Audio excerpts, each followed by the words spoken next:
Hello guys, welcome back. My name is Srinath and I'm a software engineering intern in Bangalore.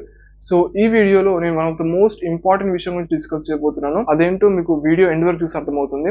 So video skip చేయకుండా చూడండి, డెఫినెట్గా useful అవుతుంది. మీరు మన education సిస్టమ్ని అబ్జర్వ్ చేసినట్లయితే మనకి చాలా ప్రాబ్లమ్స్ అయితే ఉన్నాయి అన్నమాట ఎడ్యుకేషన్ సిస్టంలో. ఫస్ట్ది మన ఇంజనీరింగ్ తీసుకుంటే ఇంజనీరింగ్ కాలేజ్లో 2024 సర్వే ప్రకారంగా 51% ఆఫ్ ద గ్రాడ్యుయేట్స్కి మాత్రమే ఎంప్లాయ్మెంట్ వచ్చింది. మిగతా 49%కి ఎంప్లాయ్మెంట్ రాలేదు. సో మిగతా 49%కి ఎంప్లాయ్మెంట్ రాకపోవడానికి చాలా రీజన్స్ ఉండొచ్చు. లైక్ ఆ స్టూడెంట్కి బ్యాక్లాగ్స్ ఉండొచ్చు, లేదంటే కంపెనీస్ అనేవి కాలేజ్కి వచ్చి ఉండకపోవచ్చు. సో ఇలా వేరియస్ రీజన్స్ ఉండొచ్చు. So whatever the reason might be, but still 49% of the Indian గ్రాడ్యుయేట్స్కి అయితే ప్లేస్మెంట్ అయితే రాలేదన్నమాట. ఇలాంటి ప్రాబ్లమ్స్ ని సాల్వ్ చేయడానికి మన గవర్నమెంట్ చాలా స్కీమ్స్ తీసుకొచ్చింది. For example skill India program అని చెప్పేసి, డిజిటల్ ఇండియా ప్రోగ్రామ్ అని చెప్పేసి చాలా ప్రోగ్రామ్స్ తీసుకొచ్చింది. సో ఈ ప్రోగ్రామ్స్ ని ఇంప్లిమెంట్ చేయడానికి మన యూజీసీ అండ్ ఏఐసిటి వాళ్ళు చాలా విధాలుగా అయితే ట్రై చేస్తున్నారు. బట్ ఒక ప్రాబ్లం ఏంటంటే ఈ పర్టికులర్ టెక్నాలజీస్ స్కిల్స్ అనేవి చాలా ఫాస్ట్గా మూవ్ అవుతున్నాయి. అంటే మీరు ఒక లాస్ట్ ఇయర్ ఒక స్కిల్ నేర్చుకుంటే అది ఈ ఇయర్ ఉంటుందో లేదో తెలియదు, ప్లస్ దానికి రీప్లేస్మెంట్ రావచ్చు, దానికి అడ్వాన్స్మెంట్ రావచ్చు. సో ఈ స్కిల్స్ అనేవి ఈ మోడర్న్ ఎరాలో చాలా ఫాస్ట్గా అయితే మూవ్ అవుతున్నాయి అనమాట.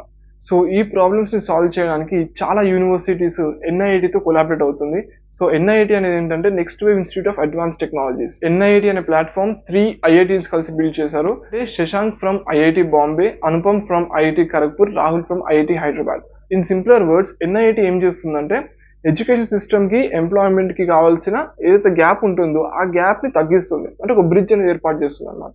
అంటే టెక్నాలజీస్ అనేవి ఇంత ఫాస్ట్ గా మూవ్ అవుతుంది కాబట్టి దీనికి తగ్గట్టుగా మనం కరికులం డిజైన్ చేసుకోవాలి యూనివర్సిటీస్ వాళ్ళు. మన టెక్నాలజీస్ అనేవి ఇంత ఫాస్ట్ గా వస్తున్నప్పుడు యూనివర్సిటీస్ కూడా వాటిని అడాప్ట్ చేసుకోవాలి. అడాప్ట్ చేసుకొని స్టూడెంట్స్ కానీ ట్రైనింగ్ ఇవ్వాలి. సో యూనివర్సిటీస్కి ఎలా తెలుస్తుంది ఏ స్కిల్స్ ట్రెండింగ్ లో ఉన్నాయి, ఏ స్కిల్స్ ఇంపార్టెంట్ అని చెప్పేసి? So that's where NIIT comes. So NIIT వాళ్ళకు ఉన్న నెట్వర్క్ 3000+ కంపెనీస్, 10,000+ ప్రొఫెషనల్స్. సో ఈ నెట్వర్క్ తో వాళ్ళు కొన్ని ఇన్సైట్స్ అనేది ప్రిపేర్ చేస్తారు. సో ఆ ఇన్సైట్స్ లో ఏముంటాయి అంటే మనకి ఏమేమి స్కిల్స్, కొత్త స్కిల్స్ ఏమేమి వచ్చాయి, what are the industry ready skills which are required for a student to get a job అని చెప్పేసి మొత్తం క్లియర్ గా వాళ్ళు అనలైజ్ చేసేసి ఇవన్నీ వాళ్ళు యూనివర్సిటీస్కి ఇస్తారనమాట. యూనివర్సిటీస్ అనేవి ఎన్ఐఐటి వాళ్ళు ఇచ్చిన ఇన్సైట్స్ తీసుకొని దానికి తగ్గట్టుగా ఏఐసిటిఈ అండ్ యూజీసీ నార్మ్స్ ప్రకారంగా కరికులం ని చేంజ్ చేస్తారు. సో ఇప్పుడు కరికులం అయితే చేంజ్ అయిపోయింది. కరికులం చేంజ్ అయిన తర్వాత మరి కరికులం ఎవరో ఒకటి టీచ్ చేయాలి కదా. టీచ్ చేయాలంటే మనకి ఫ్యాకల్టీస్ కావాలి. అఫ్ కోర్స్ అందరి యూనివర్సిటీస్ లో మంచి highly professional and experienced faculties ఉంటారు. ఈ ఫ్యాకల్టీస్ కూడా కొత్త స్కిల్స్, కొత్త టెక్నాలజీస్ నేర్చుకోవాలంటే వాళ్ళకి కూడా ఒక ఛాలెంజ్. సో మనకి కొత్త టెక్నాలజీస్ మార్కెట్లోకి రాగానే అప్పటికప్పుడే కోర్సెస్ అనేవి అవైలబుల్ గా ఉండకపోవచ్చు. సో అందుకోసం ఎన్ఐటి వాళ్ళు ఏం చేస్తున్నారంటే వాళ్ళకున్న 10,000+ ప్రొఫెషనల్స్ నెట్వర్క్ నుంచి హైలీ ఎక్స్పీరియన్స్ వాళ్ళని పిక్ చేసి ఫ్యాకల్టీస్ కి అసైన్ చేస్తారనమాట. సో ఫ్యాకల్టీస్ కూడా క్లియర్ ఐడియా వస్తుంది అనమాట. అసలు హ్యాండ్స్ ఆన్ ఎక్స్పీరియన్స్ వస్తుంది, రియల్ వరల్డ్ ప్రాజెక్ట్స్ పైన ఎలా వర్క్ చేస్తామని చెప్పేసి మొత్తం క్లియర్ అండర్స్టాండింగ్ వస్తుంది.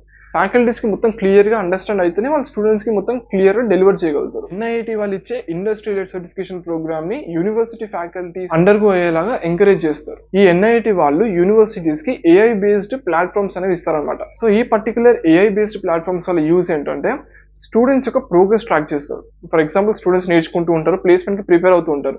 సో ఏ పర్టికులర్ స్టూడెంట్ ఎంత ప్రోగ్రెస్ ఉంది అని చెప్పేసి మొత్తం ట్రాక్ చేయడానికి వీళ్ళు ఏఐ బేస్డ్ ప్లాట్ఫామ్స్ అనేవి ఎన్ఐఐటి వాళ్ళు యూనివర్సిటీస్కి అయితే ప్రొవైడ్ చేస్తున్నారు. అండ్ నాట్ ఓన్లీ దాట్, ఈ పర్టికులర్ ఏఐ ప్లాట్ఫామ్స్ వల్ల యూజ్ ఏంటంటే స్టూడెంట్స్ కూడా ఒక మంచి ఎన్వైరన్మెంట్ అనేది ఇస్తుంది అనమాట. అంటే ఇప్పుడు స్టూడెంట్స్ కోడింగ్ చేయాలన్నా కూడా, వెబ్ డెవలప్మెంట్స్ ప్రాక్టీస్ చేయాలన్నా కూడా ఈ పర్టికులర్ ఏఐ ప్లాట్ఫామ్స్ అనేవి డెఫినెట్ గా స్టూడెంట్స్ కి హెల్ప్ఫుల్ ఉంటాయి. సో ఈ ప్లాట్ఫామ్ వల్ల స్టూడెంట్స్ కి నిజంగా ప్రాక్టికల్ స్కిల్స్ అనేవి డెవలప్ అవుతాయి. ఇప్పుడు న్యూలీ ఎమర్జింగ్ టెక్నాలజీస్ ఏవైతే ఉంటాయో ఆ టెక్నాలజీ స్టూడెంట్స్ నేర్చుకోవాలంటే డెఫినెట్ గా యూనివర్సిటీస్ లో న్యూ ఏజ్ ఇన్ఫ్రాస్ట్రక్చర్ ఉండాలి. So that's the reason university వాళ్ళు ఏం చేస్తున్నారంటే ఎన్ఐఐటి వాళ్ళు ప్రొవైడ్ చేసిన రీసెర్చ్ బ్యాక్డ్ క్లాస్ రూమ్స్ అయితే యూజ్ చేస్తున్నారు. ఇండియన్ కంటెక్స్ట్ ని మైండ్ లో పెట్టుకొని high speed wifi, ergonomic seating, smart ఏవీ సిస్టమ్స్, కొలాబరేటివ్ లేఅవుట్స్ అండ్ ఇంకా మరెన్నో ఆస్పెక్ట్స్ అయితే కవర్ చేస్తున్నారు అనమాట. నెక్స్ట్ ఇంకొక ఇంపార్టెంట్ విషయానికి వచ్చినట్లయితే ప్లేస్మెంట్స్. ఈ యూనివర్సిటీస్ ఎన్ఐఐటి వాళ్ళతో కొలాబరేట్ అవ్వడం వల్ల ఎన్ఐఐటికి ఆల్రెడీ మీకు తెలిసిందే 3,000+ companies network as well as 10,000+ working professionals వాళ్ళ నెట్వర్క్ లో ఉన్నారు కాబట్టి సో స్టూడెంట్స్ కావాల్సిన మాక్ టెస్ట్ కానివ్వండి, మాక్ ఇంటర్వ్యూస్ కానివ్వండి, అసలు ఎలా ప్రిపేర్ అవ్వాలి ఇంటర్వ్యూకి, ఇంటర్న్షిప్స్, ప్లేస్మెంట్స్ ఇవన్నీ ప్రొవైడ్ చేస్తారు. అండ్ ఈ కొలాబరేషన్ భాగంగానే ఈ పర్టికులర్ అడ్మిషన్స్ ఏవైతే ఉంటాయో యూనివర్సిటీస్ కి ఇవన్నీ యూజీసీ అండ్ ఏఐసిటి నామ్స్ ప్రకారంగానే జరుగుతూ ఉంటుంది. మెజారిటీ ఆఫ్ ద స్టూడెంట్స్ కి డౌట్ ఏంటంటే సో వాళ్ళ కొన్ని స్కిల్స్ ఉన్నాయి, వాళ్ళ కొన్ని ఇంట్రెస్ట్ ఉన్నాయి. సో వాళ్ళ స్కిల్స్ అండ్ ఇంట్రెస్ట్ తగ్గట్టుగా ఏ కాలేజ్ చూస్ చేసుకోవాలి ఆర్ ఏ యూనివర్సిటీ చూస్ చేసుకోవాలని చెప్పేసి వాళ్ళకి అర్థం కాదు. So that's where NIT comes in again. ఈ పర్టికులర్ స్టూడెంట్ యొక్క స్కిల్స్, యాప్టిట్యూడ్, ఇంట్రెస్ట్ ఇవన్నీ కన్సిడర్ చేసుకొని ఒక యూనివర్సిటీని రికమెండ్ చేస్తారు. ఈ స్టూడెంట్ ని కన్సిడర్ చేస్తారా అని చెప్పేసి it's up to university. University మిమ్మల్ని యాక్సెప్ట్ చేసి సో ఈ యూనివర్సిటీలో జాయిన్ అయ్యాక మీకు యాజ్ యూజువల్ గా నార్మల్ ప్రాసెస్ ప్రకారంగానే మీకు కంప్లీట్ క్రెడిట్స్ ఉండాలి. వాళ్ళ కోర్స్ వర్క్ మొత్తం కంప్లీట్ చేసి ఎగ్జామ్స్ అంతా రాసిన తర్వాత ఏఐసిటి గైడ్ లైన్స్ ప్రకారంగా వాళ్ళకి మినిమం నెంబర్ ఆఫ్ క్రెడిట్స్ ఉన్న తర్వాత అప్పుడు యూనివర్సిటీ తరపున యూజీసీ రికగ్నైజ్డ్ బీటెక్ డిగ్రీ అయితే వస్తుందన్నమాట. అండ్ ఫీ స్ట్రక్చర్ విషయానికి వచ్చినట్లయితే ఫీ స్ట్రక్చర్ కూడా చాలా ట్రాన్స్పరెంట్ గా ఉంటుందన్నమాట. మీరు యూనివర్సిటీకి కట్టాల్సిన ఫీజు యూనివర్సిటీకి కడతారు అండ్ ఇండస్ట్రీ రెడీనెస్ సర్టిఫికేట్ కోసం ఎన్ఐటికి మళ్ళీ సపరేట్ గా ఫీ పే చేస్తారు. సో ఫీ స్ట్రక్చర్ కూడా 100% as per UGC and AICTE guide lines ప్రకారంగానే ఉంటుంది. సో ఇదన్నమాట గైస్ ఇన్ఫర్మేషన్ అయితే. సో మీకైతే డెఫినెట్లీ యూస్ఫుల్ అయింది అనుకుంటున్నాను. సో మన ఎడ్యుకేషన్ సిస్టంలో ఇలాంటి ట్రాన్స్ఫర్మేషన్ తీసుకురావాలని చెప్పేసి నేషనల్ ఎడ్యుకేషన్ పాలసీ 2020 ద్వారా గవర్నమెంట్ అనేది ఇంప్లిమెంట్ చేయాలనుకుంది. సో దాని ప్రకారంగానే యూనివర్సిటీస్ అనేవి ఎన్ఐటితో కొలాబరేట్ అయ్యి మీకైతే ఇవన్నీ బెనిఫిట్స్ అయితే ఇస్తున్నారు. అండ్ మనకి ఈ పర్టికులర్ అన్ఎంప్లాయ్మెంట్ అండ్ మీరైతే ప్రాబ్లమ్స్ ఇచ్చారో అవన్నిటిని డిక్రీజ్ చేయడానికి ఒక ప్రాపర్ బ్రిడ్జ్ అనేది ఏర్పాటు చేస్తున్నారు between education system as well as employment. So hope this video is useful for you. So definite గా ఈ వీడియోని లైక్ చేయండి, మీ ఫ్రెండ్స్ కి షేర్ చేయండి. సో ఇంకేమైనా డౌట్స్ ఉంటే మాత్రం కామెంట్ సెక్షన్ అడగడం మర్చిపోవద్దు. అండ్ యాజ్ యూజువల్ గా don't waste your time, keep working hard, stay consistent, and thank you very much for watching this video.